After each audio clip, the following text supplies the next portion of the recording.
Hi, this is Sari from PS Art, and today I'm going to show you how to draw the Pokemon Quaxly. Alright, as with most things, we're going to start out with a nice, neat circle. And a little bit above that, we're going to draw a smaller circle, about maybe a half of the size of the first one.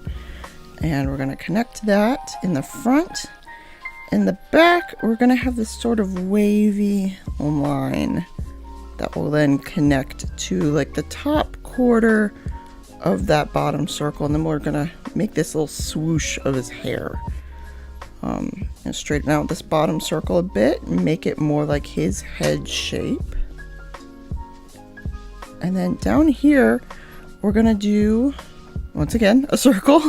This one's a bit squared off at the edges, but we're gonna form his arms around it in his sort of little sassy pose with his wings. And the wings are really just sort of like two-fingered hands.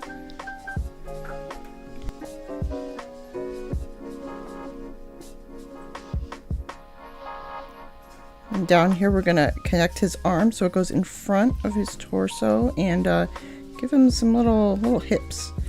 And this is one of my favorite little gadgets. It's a retractable eraser, and it's easy to get all these little lines out of the way. Now we're going to make his little feet. And these are pretty standard little waddly doodads. Why can't I think of the name?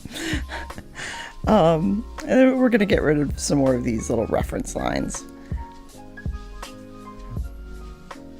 And I'm going to extend this hair out a bit. It didn't seem quite thick and luxurious enough. So up here we're going to add the little swoosh to the front of his hair, which really honestly looks a lot like his fingers.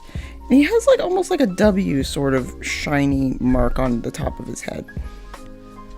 We're going to do a couple little fixes here with his face shape. And then draw the reference lines for his eyes.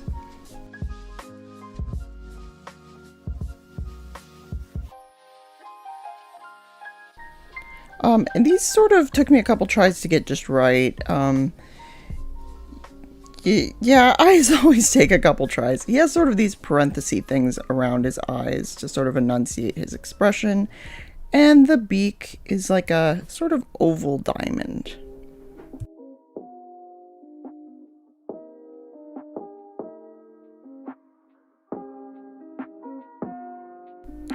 Then we got to get the insides of his eyes just right. This takes a couple tries, but that's okay. Now on his chest, he's got a little bit of a feather poking out, and we'll get some of those guidelines out of the way.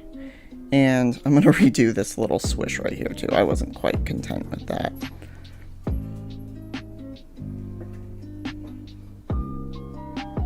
And with that, it's time to go over it with the Sharpie pen.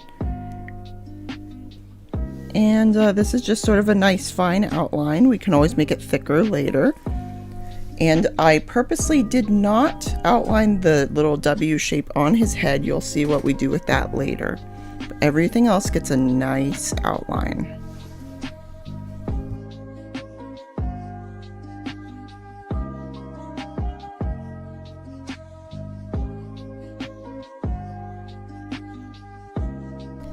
Then once this is done, I usually wait a couple minutes to be absolutely sure that it's dry so it does not smear when I go at it with the eraser.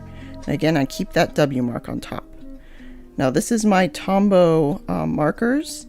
You'll see the numbers right there for the colors if you would like to use the exact same ones.